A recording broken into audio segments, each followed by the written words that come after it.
Jadi Assalamualaikum Cikgu.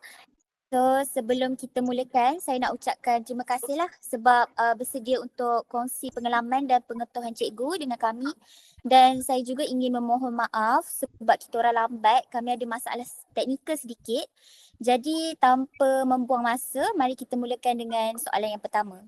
Jadi untuk soalan yang pertama ni, boleh tak cikgu ceritakan sedikit sebanyak mengenai latar belakang cikgu? Macam bagaimana cikgu ni mula terlibat dalam bidang pendidikan ni? Okey. Assalamualaikum semua. Okey, nama saya Nur Fatin Najihah. Umur tua sangat ni nak sebut. Umur 32 tahun. Okey, masih belum berkahwin. Okey, sebenarnya saya baru lagi dalam bidang pendidikan ni. Macam mana? Nak apa lagi graduasi daripada mana? Daripada Universiti Putra Malaysia. Okey, sekarang ni mengajar di Sekolah Menengah Kebangsaan Kiara Mas. Ada lagi? Itu saja kot. Tapi untuk soalan yang kedua, saya nak tahu apa yang mendorong cikgu ni untuk memilih kejayaan sebagai seorang guru? Macam adakah terdapat pengalaman atau peristiwa yang tertentu yang membuatkan cikgu ingin untuk menjadi seorang guru? Okey, first kali dia minat lah. Benda ni memang minat daripada kecil. Dari kecil kita main cikgu-cikgu kan. Pernah tak main? Cikgu-cikgu kan? Okey. Minat. Lepas tu sebenarnya macam mana dorongan daripada parents. Parents. Itulah sebabnya nak jadi cikgu. Tapi lebih kepada minat lah, minat. Kena ada minat. Kalau tak ada minat memang tak boleh jadi cikgu. Itu je.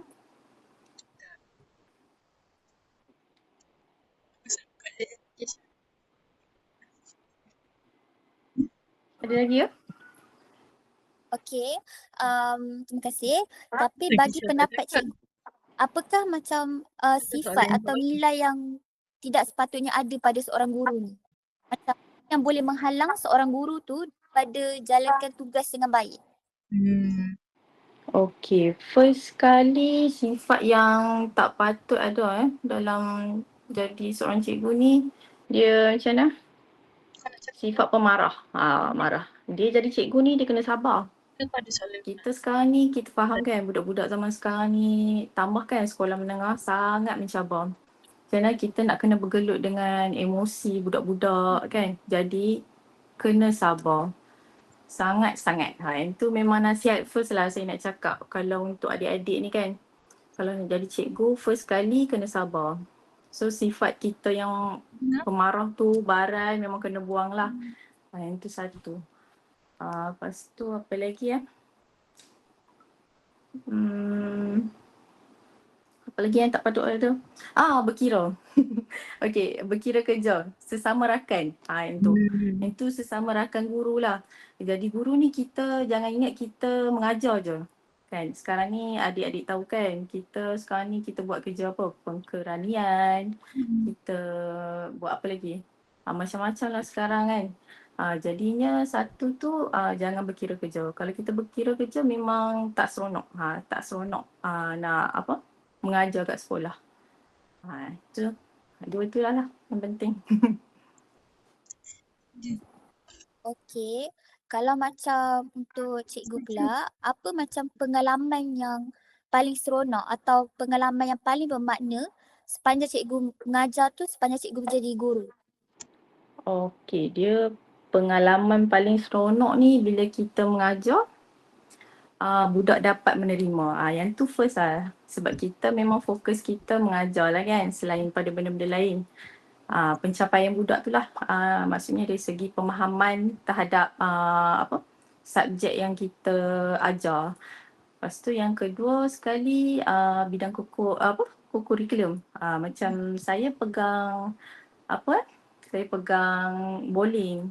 So bila kita bawa budak, peringkat saya bawa sampai peringkat negeri. Yang tu kepuasan lah. Yang tu kepuasan bila pencapaian budak-budak. Itu pengalaman yang bermakna lah untuk saya sebagai seorang cikgu. Oh, okey. Tak ada idea lah pula. Ataupun kalau macam tu, apa nasihat yang cikgu boleh bagi untuk kami bakal-bakal guru untuk masa hadapan lah?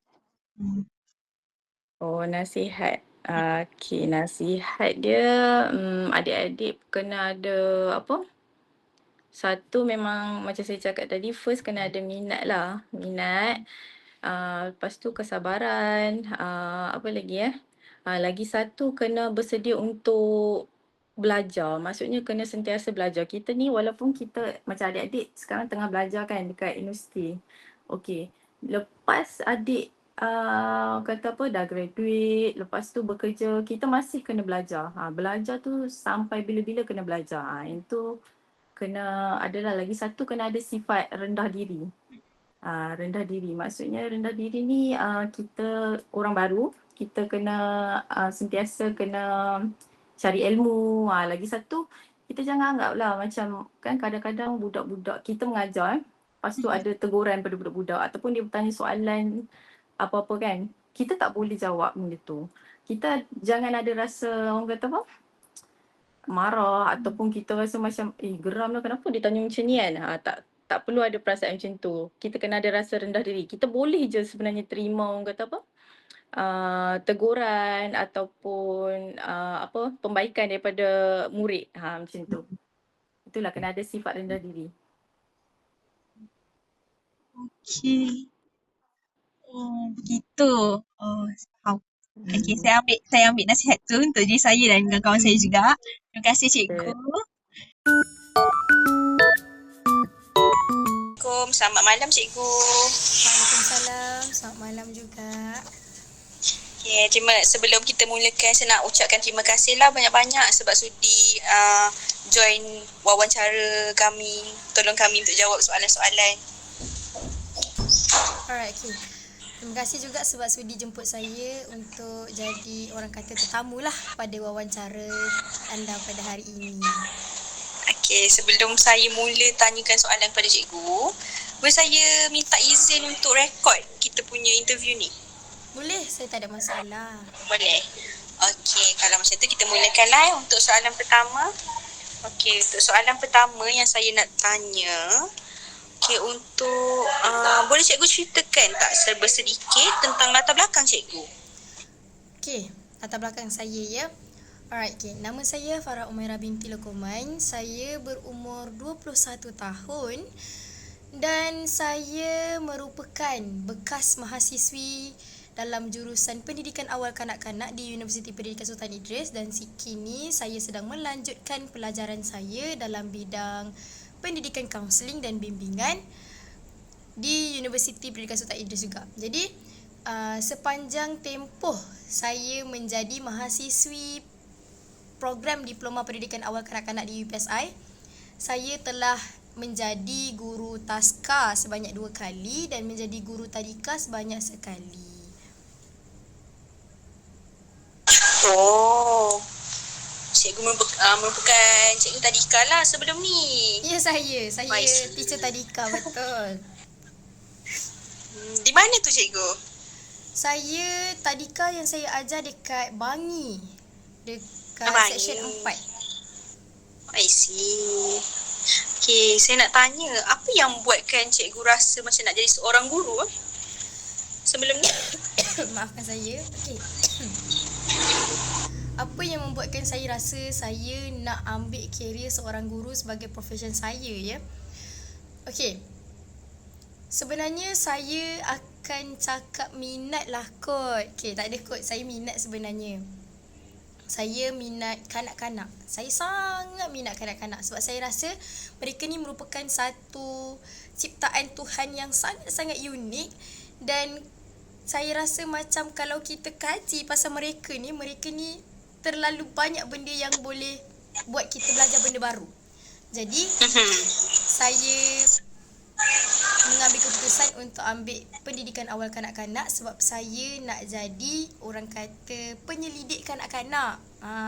Dan untuk saya mencapai tahap penyelidik kanak-kanak tu, saya perlu memahami mereka dengan menjadi seorang pendidik kepada mereka dulu.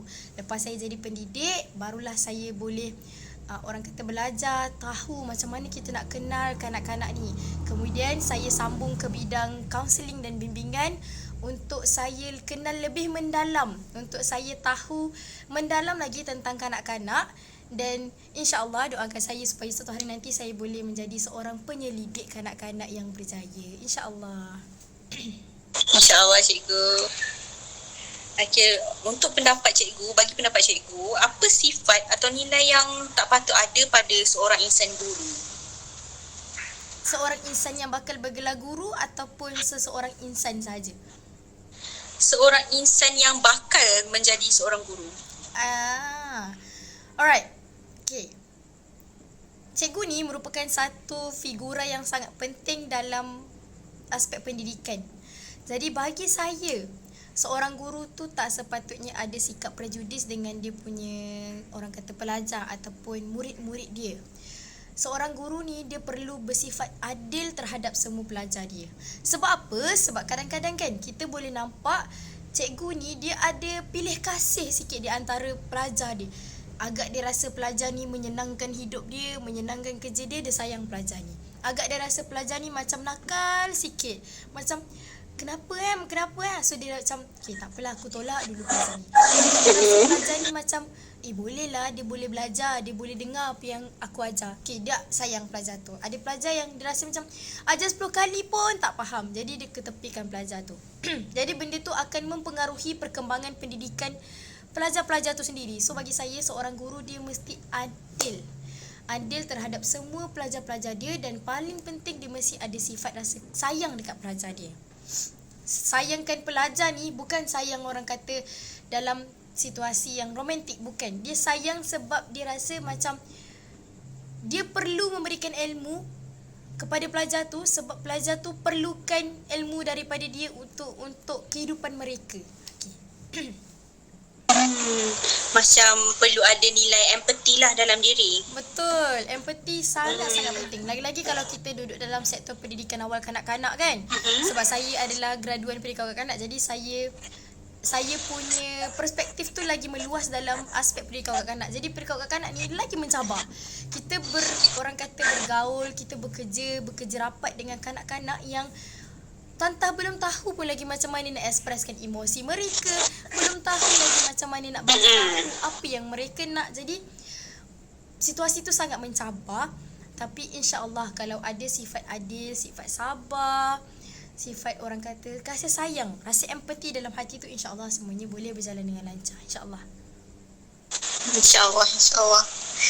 Okey, untuk soalan yang terakhir, boleh saya tahu apa pengalaman cikgu yang cikgu rasa paling seronok sepanjang menjadi seorang guru ni? Banyak sebenarnya. Tapi kalau saya nak dipilih satu lah kan. Okay. Saya pernah bekerja sebagai guru pelatih di sebuah tadika di Bangi. Jadi ada satu hari tu, waktu tu kami kena bekerja mengikut minggu. Contohnya minggu ni saya ajar 4 tahun, lagi 2 minggu saya ajar 5 tahun, lagi 2 minggu saya ajar 6 tahun. Okay, jadi nak dijadikan cerita, masa tu adalah minggu saya mengajar 5 tahun. Saya tak pernah ajar 6 tahun lagi. Saya tak pernah masuk kelas 6 tahun. Tapi saya jumpalah dengan mereka sepanjang sesi pembelajaran. Contohnya waktu perhimpunan, waktu screen time, maksudnya waktu dia tengok TV, makan, mandi, yang lain semua saya jumpa. Jadi ada satu hari pagi tu, ada seorang pelajar 6 tahun perempuan tiba-tiba datang kat saya.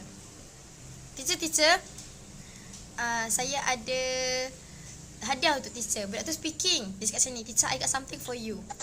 Saya tanyalah, apa benda? Saya nak tengok. Dia kata, wait, saya nak pergi ambil. Okay, saya pun teman dia pergi ambil. Okay, saya teman dia pergi ambil, and then she gave me satu piece of paper. Dekat dalam paper tu, dia tulis, thank you teacher Farah, sayang teacher Farah. And hanya disebabkan sekeping kertas tu je, my whole day sangat-sangat ceria. Even masa tu ada budak yang bermasalah sekalipun, saya macam sangat tenang menghadapi sebab saya macam terharu. Budak 6 tahun yang saya belum ajar, saya baru jumpa dia waktu pimpunan, waktu makan, waktu mandi. Dia boleh merasakan satu, orang kata dia boleh ekspreskan rasa sayang dia dekat teacher yang tak pernah ajar dia. Jadi benda tu buatkan saya rasa macam, okay, sebenarnya kanak-kanak ni sifat mereka ni sangat pure, sangat neutral. Kalau mereka kata mereka ni sayang, maksudnya mereka betul-betul sayang. Kalau mereka kata mereka ni rasakan selesa dengan kita, maksudnya mereka tu betul-betul selesa dengan kita. Jadi saya rasa itu adalah salah satu pengalaman yang saya takkan lupa. And kertas tu saya masih simpan lagi sampai sekarang. Setiap kali saya tengok, saya rasa macam oh my god. Okay. Dan lagi satu kan, benda tu dia akan buat kita rasa macam, okay, menjadi seorang guru pelatih di tadika bukanlah satu benda yang sangat mudah. Sangat tak mudah. Dia macam susah sangat-sangat. Kita nak kena adapt dengan tempat baru, adapt dengan kehidupan kita masa tu. Jadi waktu tu saya hampir rasa nak putus asa sebab saya rasa macam saya tak boleh jadi seorang pendidik yang baik. Saya ajar budak tu, saya tak tahu dia faham ke tak. Saya tanya faham ke tak pun macam faham, macam tak faham. Sebab budak kan. Tapi bila saya dapat kertas tu, saya rasa macam, oh, walaupun kita rasa kita bukan pendidik yang baik, tapi budak-budak ni boleh buktikan bahawa kita adalah pendidik yang terbaik untuk mereka. Macam tu. Sedih sikit. Sentimental value tinggi lah. Sangat-sangat tinggi. I see. Wow. Okay, cikgu. Okay, boleh tak saya tanya lagi satu je lagi soalan? Boleh. Saya tak ada masalah. Boleh. Okay. Okay, untuk ni betul-betul terakhir lah. Ni untuk soalan terakhir. Apa nasihat yang cikgu boleh berikan kepada bakal-bakal guru? Okay. Untuk new teachers. Satu nasihat saya berdasarkan saya punya pengalaman sebagai guru pelatih, sebagai guru ganti, apa semua kan. Apa-apa jadi terhadap budak-budak, mesti akan ada sebab. Sebabnya, okay, dalam konteks perkembangan sekarang, banyak benda yang mempengaruhi tingkah laku ataupun perbuatan, emosi, percakapan pelajar-pelajar ataupun murid-murid. Jadi, sekiranya berlaku sesuatu perkara, kita sebagai guru tak boleh, orang kata tak boleh terus melenting. Tak boleh terus macam, macam tu, tak boleh. Kita kena tengok dari satu perspektif, kenapa benda tu berlaku. Contohnya ada masalah tingkah laku. Contohnya ada masalah dari segi tingkah laku percakapan, tingkah laku emosi. Kita kena tanya diri kita, kenapa benda tu jadi? Kalau kita ajar budak tu tak dapat, kita kena tanya pada diri kita. Silapnya di mana? Silapnya pada kita atau silapnya pada budak tu? Sebab apa? Sebab zaman mereka sekarang ni sangat berbeza daripada zaman kita belajar dulu. Zaman kita belajar dulu, kalau kita belajar je. Tapi sekarang mereka ni belajar dalam, orang kata, tekanan yang agak tinggi. Tekanan daripada masyarakat, tekanan daripada parents, tekanan daripada environment mereka, kawan-kawan mereka, dengan orang kata polisi-polisi yang ada dekat dalam negara turut memberi tekanan kepada mereka. Jadi saya merasakan bahawa tempoh pendidikan mereka sekarang ni sangat-sangat mencabar. Jadi sebagai seorang guru, kita kena tahu dulu kenapa benda tu berlaku. Kalau boleh, kita kena bina satu bond, satu, orang kata, silaturahim di antara kita dengan pelajar dan murid. Tapi kita kena tahu di mana kita harus meletakkan batasan di antara kita punya hubungan antara kita dengan murid kita dengan pelajar kita. Oh, faham. Betul-betul saya setuju. Okay. Okay, cikgu. Terima kasih banyak input yang saya dapat malam ni. Sama-sama. Okay, terima kasih cikgu. Sama-sama. Terima kasih sebab sudilah nak interview saya.